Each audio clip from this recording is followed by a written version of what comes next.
السلام عليكم ورحمة الله وبركاته أصحابتك وحرين جنال كمركلة سود وواده أدي هذا ومهد سنتهين مقال كان وحربا إن ندي كل وداغو ورئيسي أن لا يلنا يو إن درول وبر أو مقالة سيالة لقبل كواشنطن دقن إسلامر كان بشي اللحات برتمهدي سنة كان وبشي جون وقبر عدانا هو سوق عضي كو إيديسي إنو كفصدي لكن dacwadii hadda lagu waayay kadib markii community-ga Soomaalida ah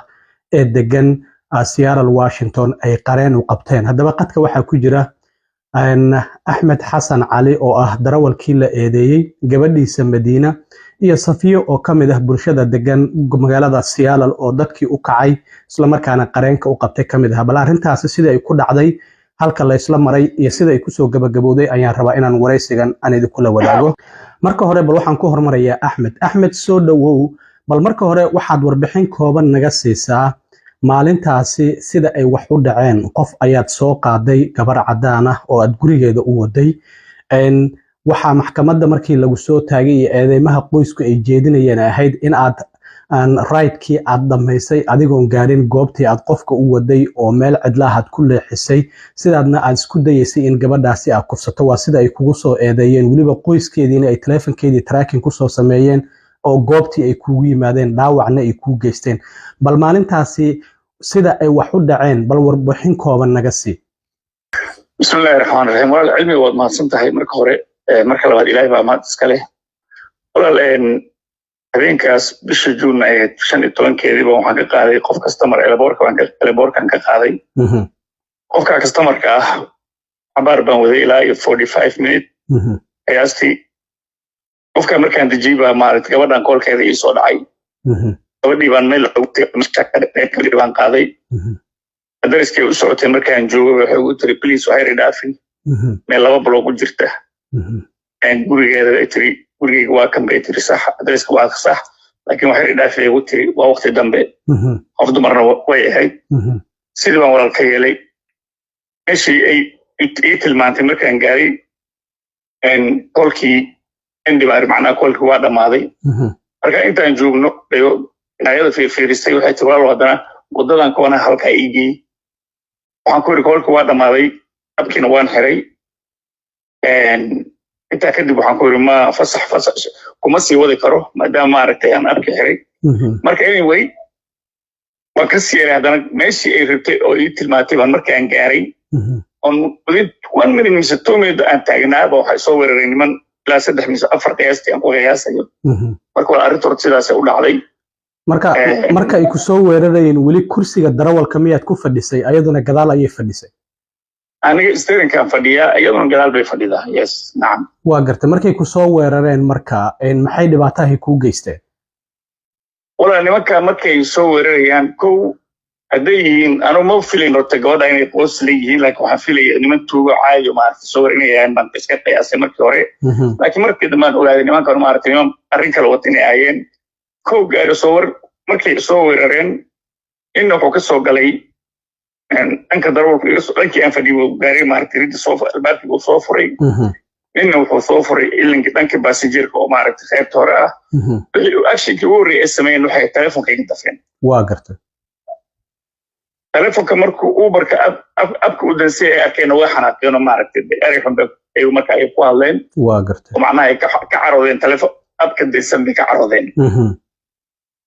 marka waxay intaa ka dambeysay gacan qaad bay bilaabeen oo inay gacan qaadaan waana saddex nin ilaa 4 nin ay ahaayeen intaad ka xasuusato ilaa 4 qof baan qiyaasaya ilaa 4 saddex waan uba 4 nin ahayn waa macquul markaas kadib iyaga miyaa booliska wacay marka halkii may booliska ku waceen walaal booliska sida la leeyahay anigu horta markii gacan qaadku ay bilaabeen waxbaa dabana iska difaaco 4 nin ay tambateen markaan muddo isgaraacaynay waa nag out bay iga dhigeen macnaha waa taagan ka dhacay waa gartay markaan soo baraarugay waxaan soo baraarugay gaarigayga oo shidan oo meesha yaalla iyo aniga keligay ah waa gartay gabadhii aan wadayna gaarigu ma saarna way ka degtay qoladii soo wartay meesha waa ka tageen waa gartay adigoo dhulka yaallay ka tageen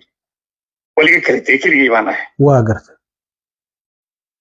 anoo marka dhaawac ah oo wajigu dhigay baan meesha ka soo dhaqaaqay iyo markaan socday ilaa 5 ilaa 7 minutes markaan socday qiyaastii baa boolis uu soo shitay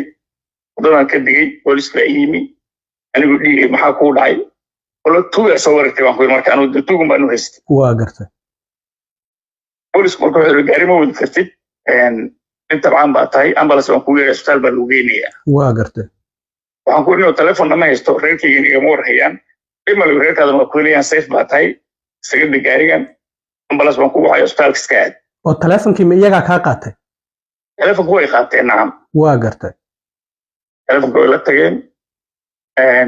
isbitaalka markii sidaan hore isbitaal ku tegey isbitaalkii waa xoogaa dhaawacii maaragtay meelihii iga dhayeen subaxii markuu waaga bariina waxaa ii yimi maaragtay qolo kaloo bolis ah sidaas waxay u yidhahdeen nihow waa lagu soo eedeeyey marka annaga waxay dhaheen shaqo kuma lihin waxaan maanta waa sabti iyo axad waan ku haynaynaa isniintan maxkamadda tegeysa waa gartay warka isniintii oo 17 bisha ahayd maxkamadda lagu soo taagay baan maxkamadda liigay nacam waa gartay maxaa markaas adigoo waxba la socon maxaa lagugu eedeeyay mise boolisku markii ay ku wadayeen waa ay ku sheegeen in arrintan lagugu soo eedeeyay iyagu marka waxaas lagu soo eedeeyay oran laakiin waa lagu soo eedeeyay bay yiraahdeen waxa lagu soo eedeeyay sheegay ma waxay yiraahdeen mandayda maxkamadda ku ogaanaysa waa gartay oo marka sabti iyo xadna waad xirnay sabti xad meeshii seelkan ku jiray macnaha xad meesha lagu hayo dadka maaragtay eedeysanayaasha adigoo waliba dhaawac kugu yaalo anigoo dhaawac u yaalo jeelku inaan ahayn laakiin meesha eedeynaysa lagu hayo lagu hayay sabti xad baan meesha ku jiray isniintii baa marka maaragtay meesha laga soo daayay maaragtay damaradan kaga soo baxay waa gartay maxkamadda markii lagu geeyay marka oo lagu yiri waxaas ku eedeysan tahay sidee kula noqotay waliba waxa la ii sheegay maalinta arrintu ay dhacaysay inaad soomaneed waa soomanaa nacam walaal iskaalagtay waan soomanaa waa gartay maxkamaddii lagu geeyay marka isniintii maxkamaddii damada lagu soo daayay loo yarkala tegay maalinta ayadeeda laakiin dib dambaan maxkamadda ka tegey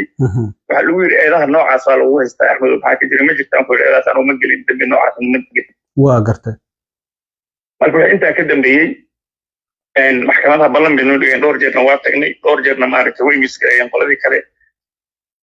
ugu dambeyn taariikh kowdii bishan Oktoobar daraad ahayd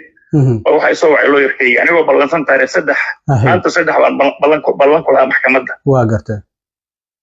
laakiin 3dii oo la gaarin bishii taariikh koodii uu soo wacay mar inoo ahayd 10 subaxnimo uu soo wacay loo yarkay uu yiri Axmed shalay bay maxkamadda fariisteen oo Mondaydii dismiss kiiskeedii waxa go'aan bay ka gaareen oo kiiska dismiss case baa laga dhigay waa gartay marka goorma lugta lagaaga xiray GPS kan dhaqdhaqaaqada lagu la soconayo wala waxa laga xiray GPS waxa laga xiray maalintan ka soo baxay siniin baan filayaa raadi waa laga xiray lugta marka dhaqdhaqaaqada maxaa lagu yiri ilaa intee tagi kartaa lagu yiri waxa lagu yiri masaajidka iyo meelaha muhiimka ah sida isbitaalada oo kale waa u fasaxan tahay haddii extra u baahatana waa inaad soo holgaraysan soo wacda marka Uber-kuna abkii ma ka xirteen markii arrintan lagu soo eedeeyay Uber-ka waa automatically way xirteen nacam waa gartay marka lawyer-kii ku soo wacay isniintii wuxuu ku yiri kiiskaadii gabi ahaanba meesha waa laga saaray oo lugtiina goorma laga furay GPS-kii kugu xirnaa waxa laga furay iyadana second maalinta ku xigtay maalinta soo wacay maalinta ku xigtay baa laga furay oo talaadada ahayd oo shalay labadii ahayd waa tahay Axmed waa kugu soo laaban doonaa gabadhaada Madiina ayaa qadka ku jirto Madiina goormaad ogaatay in aabaha la xiray oo aad arrintaasi ogaatay markii arrintan ay dhacday kadib magacayga Madiina Maxamed Ali dhaca hooyo waxay soo wactay maalinta Friday Saturday June 15 adiga waxay soo wacday around 6 in the morning waa gartay waxa telefoon qabanayo si xalada u baxay weli muusan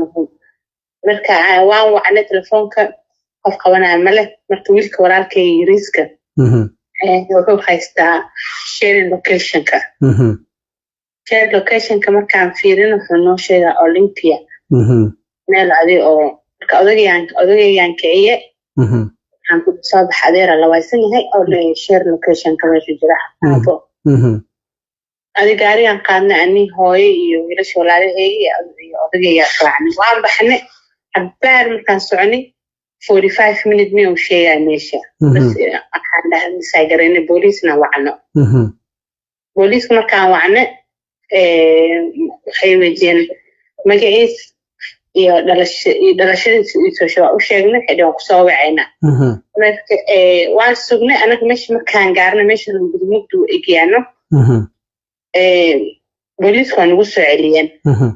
booliisku aniga hadla waxaan arkay local numberna soo wacay marka booliisku dhahay aabaha waa helnay laakiin wuu xiran yahay waa gartay markaan ku leeyahay reasonka kidnap iyo rape baa lagu haystaa waa gartay sidee kula noqotay marka arrintaasi markii lagu yiri aabaha waxa lagu haystaa kufsi iyo afduub geystay waan xishookaan noqday waxaan ku dhahay aabaheygii waxas ma kasaayo qof fiican waaye qof weyn waaye weligiis iska dhaaf asaga diinteena waxas ma kasaayaan ku dhahay adi booliiska lama murme waxay ka bacdi adeerkeeya aabaha soo wacay markii soo waxaan ku dhahay ayo okay awdaha waa la dilay marka meeshan aan ku jira telefoonka uu ka go'ay lawyerkii waxaan aan raadinay waxaan ku celiyay booliiska aan ku celiyay telefoonkeeda ay soo wacdeen booliiska aan ku dhahay aabeena ma tagi karnaa mas'uuliyad ma tagi kartin waa weekend waaye anagana wax ma ku dhigi karnaa number aan ku siinayna numberkii aan wacay numberkii qof iga qabsaday male hadana booliiska aan ku celiyay isla maalintii aan ku dhahay maadaama waxaas la dhahay DNA-ka ma la qaatay waxay ugu dhahday DNA-ka waa laga qaaday laakiin qofkii kalena DNA-ka wuu diiday kamanda qofka loo diiday qofka u diiday qofkana oo damage lagu gaarsiiyo oo hadana xiran yahay why I'm sorry wada ani wax ku jawaabi kari waa gartay marka lawyer no haystaa kan ku dhahay lawyer kasna marabna anka lawyer aan ka haysanayna telefoonka meesha ku joogsanani maamada booliiska waa taa aad mahadsantahay Madiina Safiya soo dhow adiga Safiya community-ga ayaad kamid ahayd Axmed waa taqiinay qof aad taqaan oo ahaa arrintan markii aad maqasheen kadib community-gu waa ay kaceen si bal arrintan looga been abuurto Axmed aad lawyer loogu qabtay kadibna ugu dambeyntii kiiskiisii waatii hadda meesha laga saaray 3 maalin ka hor sidee community-gu arrintan ugu kacday sidee idinku suura gashay inaad magaca Axmed aad ka dhigtaan qof aan eed lahayn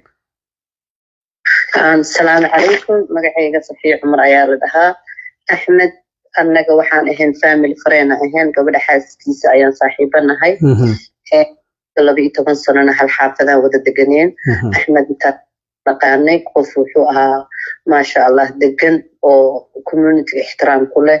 ودين إلهي سبحانه وتعالى ووديقي مركان مقلي أرنكاس مقلي وأمين سنة أحمد إنه صنوع حاسو بنين شوقتين وإهد أنت كوميونيتي وأحمد تقاني وناقا لغوية قانا مساجدة وناقا لغوية قانا ضد كدن ويوضقين مقالدان marka arinkii la maqlay aroortiisa khayr Allah siiyo walaalihis ayaa lawyer markaas u qabteen oo si degdeg ah markaas maalintii Isniintii ahayd lawyer isla maalintii subaxnimadii early morning-kii loo qabtay lawyer sidii lawyer-ku ugu tagay community-ga intii support gareynaysa ama ducaa ku support gareyso ama lawyer fee wixii ka bixin karaan way ka bixiyeen waxaan aaminsaneen inuusan marnaba uusan arrinkaas Axmed ka suurtoobeynin arrinkan inuu imaanayo anagu Ilaahay isku xireyno waan ogaan inuu insha Allah one day uu gacantaas furigu ka soo noqonayo aadan ugu farxnay waxa ka soo baxay waxaan kaloo ku darayaa ama aan nahay dad muslim ah oo Soomaali ah walaalkay ma ahan horta wadankan Mareykanka aan joogno illa qofka guilty laga dhaho wali qofkaas dambiile ma ahan yeah everybody is innocent until proven guilty why marka anaga Soomaali hadaan nahay social media TikTok intaasoo ilaa 3 bilood lagu wareejinayay waxaan ka xumaaday waxay tahay mar labaad ayaan ooyay markii la xiran waa ooyay markii farxadaana waa ku ooyay because waxaan ku ooyay waxay tahay community-geeni oo ahayd in walaalkeena support gareeyo loo duceeyo inay ka sii been abuurtaan inay maanta ka sii been abuurtaan dadku ku xismada ana aqaani wiligu soo suubin jiray saano ahaa intaasoo wax ahaa subhanallah war aakhira la gala godira la gala aadan ugu farxana in aadaga kula kulano si aan community-gan ugu sheegno warqalad kan waa dhacay weydiistan cafis weydiisan inta publicada shalay ku xaysan Axmed inta soo istaagay dhaha walaalkeen hadoona maqlay hana cafiye dhaha adduunkan waa laga tagay wanan ilaahay loo hor istaagaya oo dadka cafinaya qof walaal eena irdigiisa iyo sharaftiisa qofkan wax ku eedeey waa gaal ilaahay rasuulkiisa ma aaminsan dad maanta qiyaamo ma aaminsan laakiin anaga muslimiinana in ilaahay qofka dambi ka galay laga goynayo waa ognahay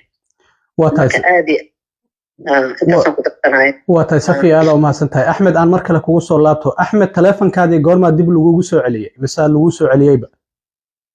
walaal maya telefonkii gaari wali dib laguma soo celin lawyer-kan baa ugu yiri next week baan shaqaynaa ugu yiri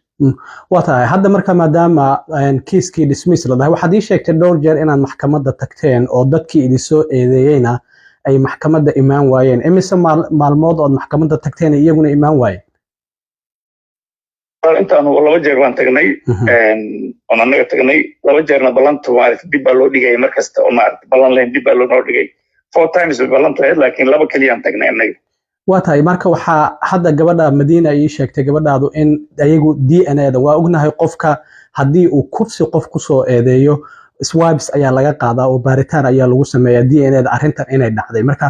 sababta ay DNA-da u diideen macnaheedu waxay tahay inaysan meesha waxa eedda ay sheegayaan ba aysan jirin ba adiga maxaa baaritaan oo lagu sameeyay markii isbitaalka aad tagtay anigu intii baaritaan qof lagu sameyn karay way u sameeyeen waa gartay way qaadeen DNA-gaas way qaadeen test wadan bay qaadeen nimankan wax maaragtay wax run kuma aysan soconin waxay u diidayaan waxa wixii diwaal ogaanaya inay wax ka jirin waa tahay hadda marka maadaama